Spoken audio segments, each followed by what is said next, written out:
Ngayong gabi, ang hideout naman ng isang pinaghahanap na fugitive ang kinakasang pasukin ng tropa ng CIDG. Pagkain tayo!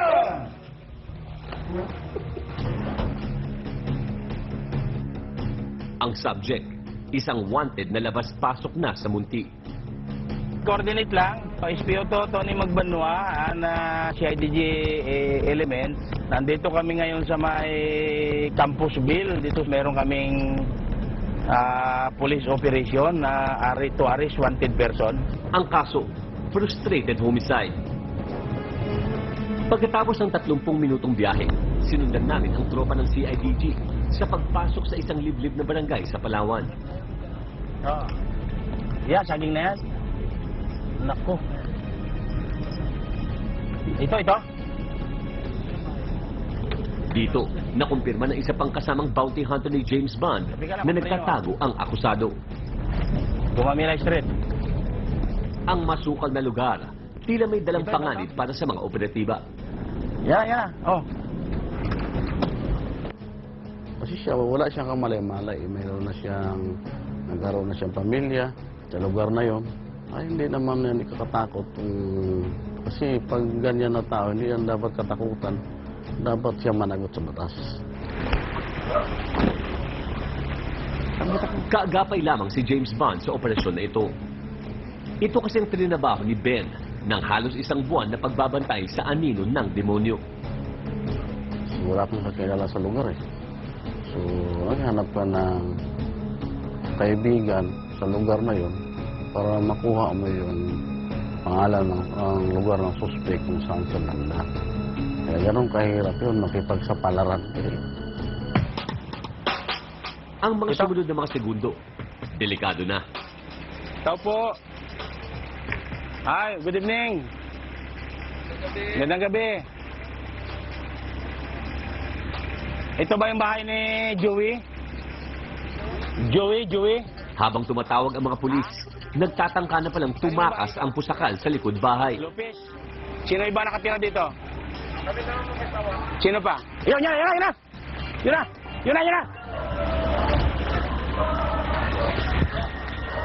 Isang komosyon mula sa second team ng operatiba ang aming naririnig sa maggubat na likod bahay. Martinez! Pusas!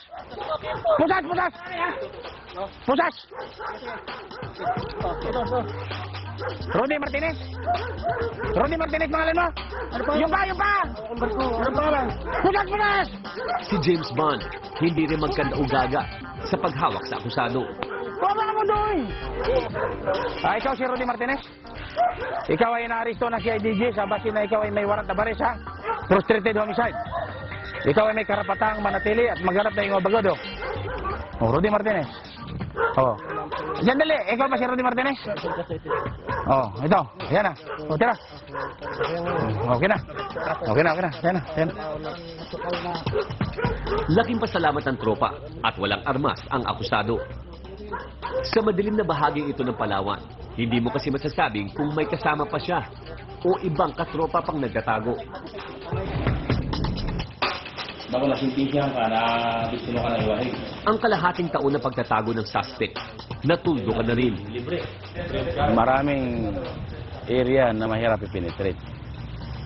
Napakahirap yung putikan.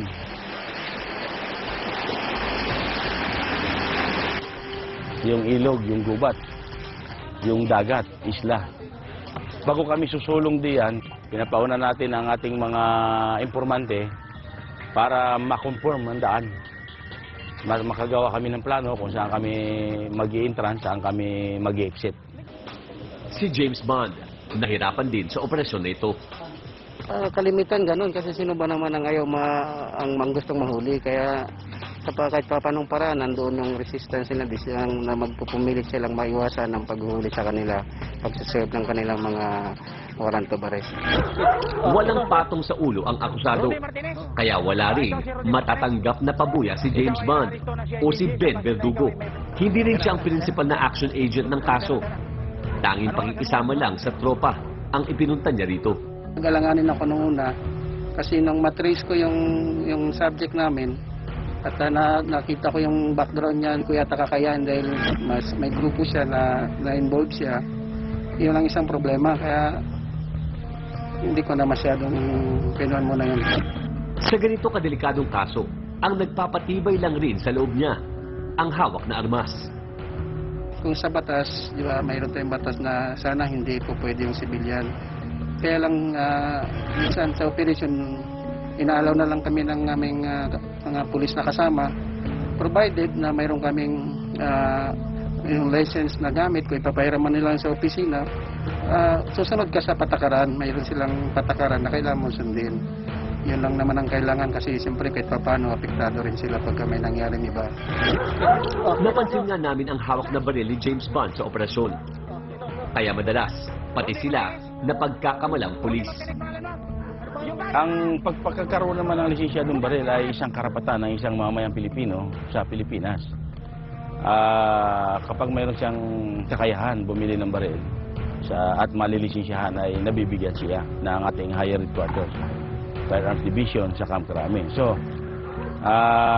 kung lisensyado ang baril nila at mayroon kaming mga bagay-bagay na pinapagawa sa kanila para mapasok nila ang isang lugar na makakuha kami ng impormasyon, pinapayagan naming dalhin ang kanyang lisensyadong baril para sa kanyang proteksyon. Orasan nyo. Dahil miyembro si James Bond ng kampanya ng mga action Alas 10, agents sakto. ng CIDG, sagot rin sila ng ahensya. Kanina sa paglabas niya, iniisip natin na baka may baril din siya. Kaya siyempre isi-secure din natin ang sarili natin na in case na magkaroon ng gulo, may chance tayong hindi matamaan kaagad kung sakaling may baril nga ang ating inuhuli.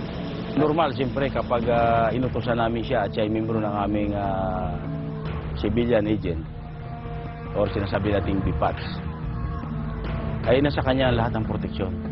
Bibigyan namin siya ng proteksyon. Kung ano man ang kanyang pupuntahan at ano ang mangyayari sa kanya, kami na ang sagot sa kanyang problema. Kaya pinoprotektahan namin siya.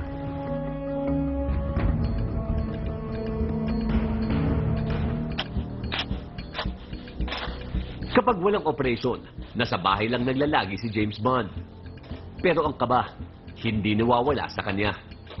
Mahirap na mahirap. Kasi buhay mo, buhay ng pamilya ang nakataya. Kaya hindi natin matatawag na masaya ang bawat bounty hunter na sinasabi.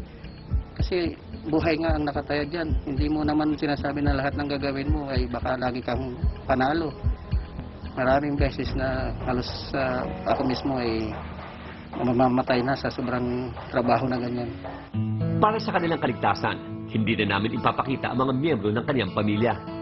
Lalo't pa, ang isang anak ni James Bond, iniidolo siya. Yun lang siguro, baka kung idolize man ako ng mga anak ko later on, kung talagang yun ang magiging profession na gusto nila, susuportahan ko na lang para at least matupad nila yun. Gagawin ko na lang sila na yung parang ipapasok ko na lang sila sa active service. Pag-aaralin ko na lang ng pagpupulis na at least yun legal na talaga na yun ang magiging trabaho nila, profesyon. Hindi ko katulad na parang naging part lang ako ng organisasyon. Aminado si James Bond na kahit gaano man siya katatag, sa pangamba na madadamay ang kanyang mahal sa buhay, doon siya naduduwag. Mahirap ma-explain pero talagang siyempre pinakabahan ka para sa anak mo, pinakabahan ka nga sa sarili mo, di mas lalo na sa anak mo dahil mahal mo yun eh. Kaya tuwing alis ng bahay, nag-iisip ka kung nakarating ba siya sa pupuntahan niya na walang nangyayari o nakakauwi ba siya na walang mangyayari. Puno man ng bagabag ang anak at asawa niya, ang tanging pinaghuhugutan ng lakas ng loob ni James Bond para maghatid ng hustisya.